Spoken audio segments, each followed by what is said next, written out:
Friends, बहुत बहुत स्वागत है आपका हमारे इस यूट्यूब चैनल पर। आज की इस वीडियो पर हम राजनीति सिद्धांत की प्रकृति के बारे में बात करने वाले हैं। ठीक है, इससे पहले वाले वीडियो में हमने राजनीति सिद्धांत के बारे में जाना था, इसका अर्थ एवं परिभाषा के बारे में जाना था, और अब इस वीडियो में हम राजनीति सिद्धांत की प्रकृति को जानेंगे। ठीक है, तो मैं आपसे ये रिक्वेस्ट करना चाहता हूँ कि पहले आप राजनीतिक सिद्धांत का अर्थ एवं परिभाषा वाले वीडियो को देख ले, ताकि आपको और अच्छे से यह वीडियो समझ में आ जाए। ठीक है, इससे पहले मैंने एक वीडियो बनाया था राजनीतिक सिद्धांत से रिलेटेड, उसमें मैंने इसका अर्थ और परिभाषा के बारे में बताया था। तो आप उस वीडियो को देख लेंगे तो इस वीडियो को समझने में आपको और आसानी होगा। तो मैं आपसे यही चाहता हूँ कि आप उस वीडियो को देख लें। उस वीडियो को देखने के लिए आप मेरे डिस्क्रिप्शन में क्लिक करें। डिस्क्रिप्शन में आपको एक लिंक मिलेगा जिस पर आप क्लिक करके उस वीडियो को देख सकते हैं।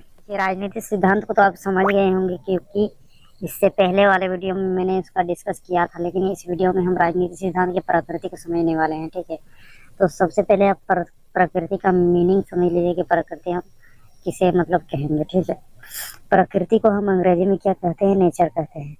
इसको हम अंग्रेजी में नेचर कहते हैं। नेचर का मतलब होता है व्यवहार, स्वभाव, गुण। ठीक है, देखिए अब मैं एक एग्जाम्पल के द्वारा मैं समझाता हूँ। देखिए, आप जब किसी आदमी से मिलते हैं, उससे बातचीत करते हैं, तो उसके बारे में, उसके स्वभाव के बारे में हम पता चलता है कि ये आदमी कैसा है। ठीक है, जैसे कि मैं यहाँ पर एक फोटो यहाँ पर लिया हूँ। जैसे कि आपको इस आदमी को देख कर के ही पता लग रहा है कि ये आदमी गुस्सेला है। ठीक है, तो ये इसका क्या है? व्यवहार है, इसका स्वभाव है। ओके, और ये फोटो आपको देख के क्या लग रहा है कि ये आदमी मतलब खुश मिजाज का आदमी है, ये हमेशा खुश रहने वाला आदमी है। तो ये इसका स्वभाव हो गया, इसका व्यवहार हो गया। ठीक है, तो हम नेचर का भी मतलब यही समझ सकते हैं कि किसका कैसा स्वभाव है। ठीक है, तो हम राजनीतिक सिद्धांत के अंदर हम राजनीतिक सिद्धांत के स्वभाव को समझने वाले हैं कि राजनीतिक सिद्धांत का स्वभाव कैसा है। ठीक है, तो इसी को हम राजनीतिक सिद्धांत की प्रकृति कहेंगे। आई होप कि आप राजनीतिक सिद्धांत की प्रकृति को समझ पाए होंगे। देखिए, अब यहाँ पर जो है ना, राजनीतिक सिद्धांत की प्रकृति को दो भागों में बांटा गया है। पहला भाग है इसका परंपरावादी राजनीतिक सिद्धांत, और दूसरा आधुनिक राजनीतिक सिद्धांत। देखिए, यहाँ पर इसको दो भागों में बांटा गया है। पहला है इसका परंपरावादी राजनीतिक सिद्धांत और दूसरा है इसका आधुनिक राजनीतिक सिद्धांत। तो सबसे पहले हम परंपरावादी राजनीतिक सिद्धांत को समझेंगे, उसके बाद हम फिर आधुनिक राजनीतिक सिद्धांत को समझेंगे। ठीक है, सबसे पहले हम परंपरावादी राजनीतिक सिद्धांत को समझेंगे, फिर आधुनिक राजनीतिक सिद्धांत को समझेंगे। देखिए, मैं यहाँ पर छोटा सा एक इंट्रोडक्शन बता देता ताकि आपको यहीं पर थोड़ा बहुत समझ में आ जाए। परंपरावादी राजनीतिक सिद्धांत का कहने का मतलब है पहले के राजनीतिक सिद्धांत।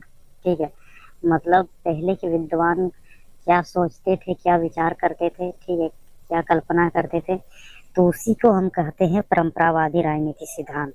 ठीक है, मतलब पहले के विद्वान का क्या सोचना था, क्या कल्पना करना था, उसी को हम कहते हैं परंपरावादी राजनीतिक सिद्धांत। और आधुनिक राजनीतिक सिद्धांत कहते हैं मतलब अभी का विद्वान। ठीक है, अभी के विद्वान मतलब क्या, मतलब किस तरीके से वो सोचते हैं, किस प्रकार से वो उसका सोच है। ठीक है, देखिए, अभी के विद्वान का अगर सोच अगर है तो किसी भी मतलब कल्पना को नहीं मानता।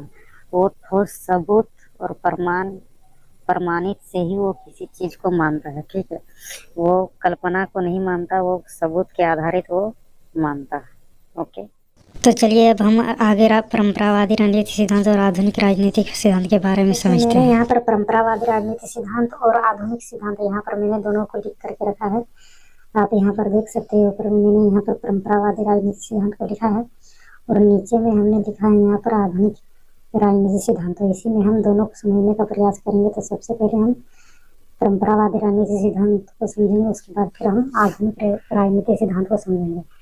देखिए, परंपरावादी राजनीतिक सिद्धांत का कहने का मतलब है कि ये जो सिद्धांत है पहले का राजनीतिक सिद्धांत है। ठीक है, परंपरावादी यानी पहले का राजनीतिक सिद्धांत, और आधुनिक राजनीतिक सिद्धांत कहने का मतलब है अभी वर्तमान का राजनीतिक सिद्धांत। ठीक है, तो परंपरावादी राजनीतिक सिद्धांत यानी पहले का राजनीतिक सिद्धांत, हम पहले का राजनीतिक सिद्धांत कैसा था उसके बारे में हम जानने का इसमें प्रयास करेंगे। देखिए, ये सिर्फ एक कल्पना मात्र सिद्धांत है। इसमें सिर्फ किसी भी चीज को कल्पना किया जाता है और उसे मान लिया जाता है। देखिए, यहाँ पर लिखा हुआ है, ये परंपरावादी राजनीतिक सिद्धांत प्राचीनतम राजनीतिक सिद्धांत है। ठीक है, प्राचीनतम राजनीतिक सिद्धांत यानी कि बहुत ही पुराना राजनीतिक सिद्धांत है। यह अभी का राजनीतिक सिद्धांत नहीं है। ठीक है, ये जो परंपरावादी राजनीतिक सिद्धांत है ये अभी का राजनीतिक सिद्धांत नहीं है, बहुत ही प्राचीन राजनीतिक सिद्धांत है। इस सिद्धांत में जो है ना, विज्ञान की उत्पत्ति नहीं हुई थी। ठीक है, उस समय जो आप लोगों को भी पता होगा कि उस समय उतना वैज्ञानिक नहीं हुआ करते थे, बल्कि इसमें लोग कल्पना मात्र पर आधारित थे। मतलब किसी भी चीज को कल्पना कर लेते थे और उसी को मानते थे, किसी भी ठोस सबूत के आधार पर, उस बिना किसी ठोस सबूत के आधार पर मात्र कल्पना से ही उस चीजों को मान लिया जाता है। ठीक है, जैसे कि आज के समय में अगर देखा जाए तो किसी भी चीज को नहीं माना जाता जब तक उसका कोई ठोस सबूत नहीं हो, तब तक उसे नहीं माना जाता। लेकिन पहले बिना किसी ठोस सबूत के आधार पर सिर्फ कल्पना मात्र से ही मान लिया जाता। ठीक है, तथा कुछ भी कल्पना कर लेते थे और उसे रचनात्मक रूप देते थे।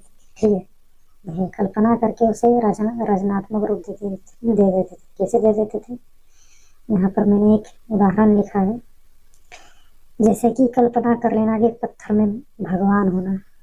ठीक है, ये एक उदाहरण हो गया। और दूसरा उदाहरण हो गया भूत प्रेत होना। ठीक है,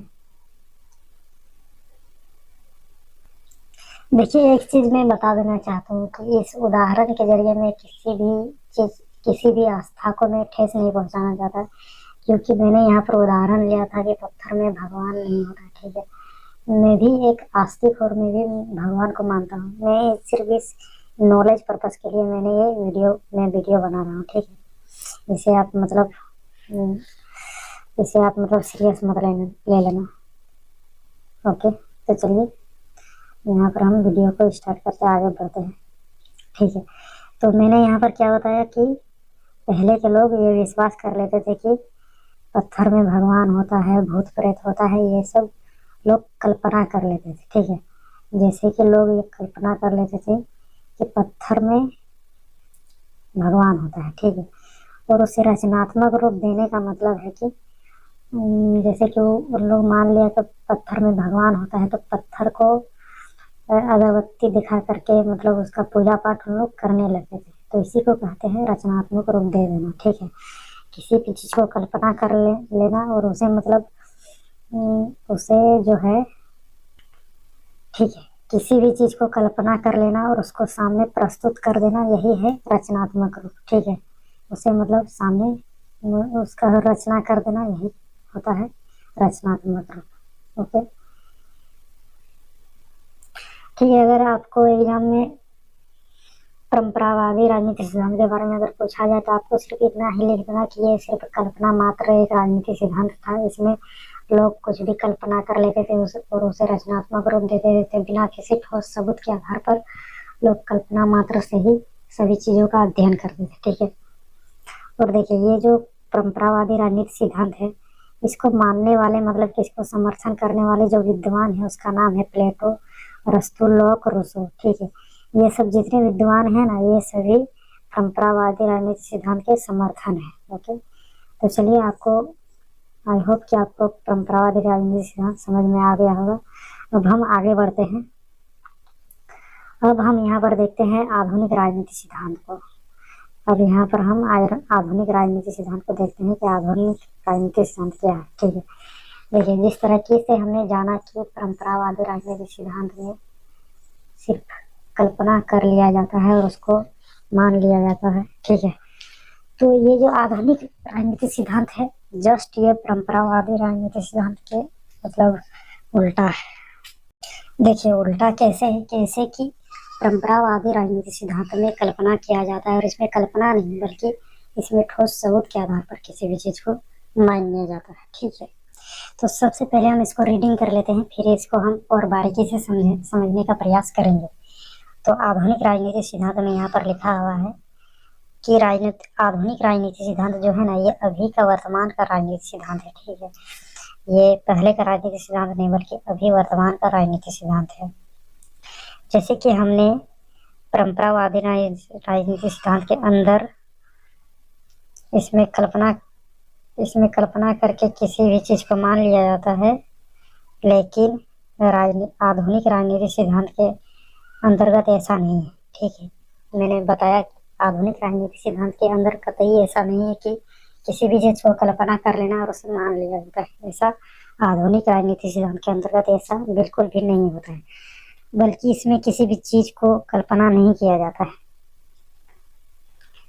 इसमें ठोस सबूत के आधार पर, ठीक है, ठोस सबूत के आधार पर किसी भी चीज को माना जाता है। आधुनिक के राजनीतिक सिद्धांत कल्पना से दूर ले जाकर, ठीक है, कल्पना को बिल्कुल भी नहीं मानता है और विज्ञान बनाने का प्रयास करता है। ठीक है, विज्ञान बनाने का प्रयास करने का मतलब है कि इसमें वैज्ञानिक द्वारा मतलब किसी भी चीज को माना जाता है। देखिए, जैसे कि यहाँ पर वैज्ञानिक बनाने का प्रयास करने का मतलब है कि मान के चलिए एक यहाँ पर गिलास है और इसमें एक दूध है। ठीक है, तो इधर है परंपरावादी राजनीतिक सिद्धांत को मानने वाले और इधर है आधुनिक राजनीतिक सिद्धांत को मानने वाले। ठीक है, तो परंपरावादी राजनीतिक सिद्धांत के लोग जो है ये कल्पना करने लगे कि ये इस दूध में जहर है। ठीक है, लेकिन आधुनिक राजनीतिक सिद्धांत ये नहीं मानेगा कि इसमें दूध है, दूध में जहर है। ठीक है, ये पहले विज्ञान के द्वारा रिसर्च करेगा, उसके बाद जो प्रमाण आएगा, ठोस सबूत आएगा कि वाकई में इसमें जहर है या नहीं है। अगर ठोस सबूत में अगर बता दिया कि जहर है, तभी ये आधुनिक सिद्धांत मानेगा कि जहर है, अन्यथा ये नहीं मानेगा। ठीक है, कहने का मतलब है कि आधुनिक राजनीतिक सिद्धांत ठोस सबूत के आधार पर मानेगा। ठीक है, ऐसे ही कल्पना करके किसी भी चीज को नहीं मानेगा। ठीक है, तो यही है विज्ञान बनाने का प्रयास करना।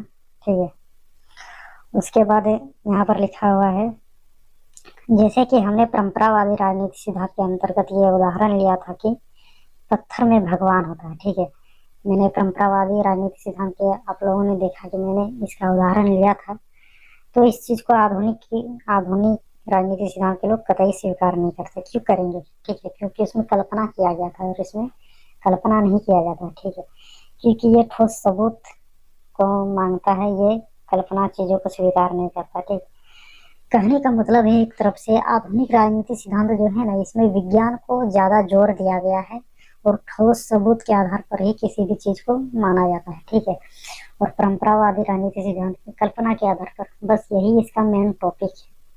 आप इसको अच्छे से समझने का प्रयास कीजिएगा। ठीक है, परंपरावादी यानी कि कल्पना से चीजों को मानता है और इसमें विज्ञान को बढ़ावा दे करके ठोस सबूत के आधार पर किसी भी चीज को माना जाता है। ठीक है, तो चलिए अब इसको हम समर्थन को देख लेते हैं कि इसको मानने वाले कौन कौन से विद्वान हैं।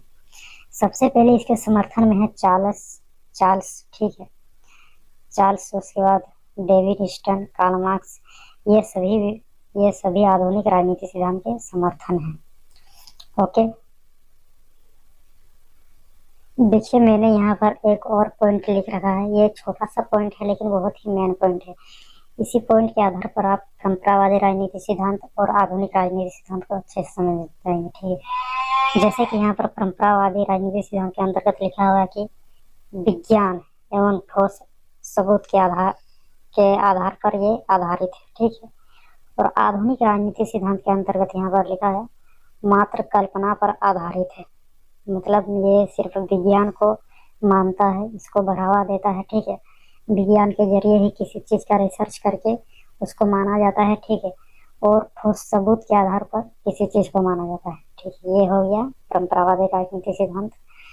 और आधुनिक राजनीतिक सिद्धांत इसमें जो है ना, आप ये भी कह सकते हैं कि इसमें थोड़ा मतलब लोग उतना विकसित नहीं हुए थे, विज्ञान की गुना उत्पत्ति नहीं हुआ था परंपरावादी में, लोग उतना डेवलप नहीं किए थे, इसलिए लोग जो है एक प्रकार से प्रकृति से डरते थे। ठीक है, तो इसमें जो है कल्पना ही किया जाता था, भगवान को मान लिया जाता था। जैसे कि बारिश आ जाता था तो लोग कहते थे कि ये इंद्र देवता का प्रकोप है। ठीक है, तो उन लोग को ये विज्ञान के बारे में पता नहीं होता था कि बादल क्यों गरज रहे हैं, बारिश क्यों हो रहे थे। ठीक है, इन लोग विज्ञान को नहीं समझते थे, बल्कि इन लोग ये समझते थे कि बारिश इसीलिए हो रही है क्योंकि ये इंद्र देवता हमें बारिश प्रदान कर रहा है, बिजली इसलिए कड़क रही है क्योंकि इंद्र देवता हम पर क्रोधित है। ठीक है, तो ये हर एक चीज को कल्पना से मतलब देखता था, लेकिन आधुनिक इस चीज को नहीं मानता है, ठीक है। वो हर एक चीज को विज्ञान के आधार पर देखता है। तो चलिए, मैंने यहाँ पर बहुत ही अच्छे तरीके से समझाने का प्रयास किया है। आई होप कि आप लोगों को समझ में आया होगा। समझ में आया तो वीडियो को लाइक करें, चैनल को सब्सक्राइब करें। जय हिंद, वंदे मातरम।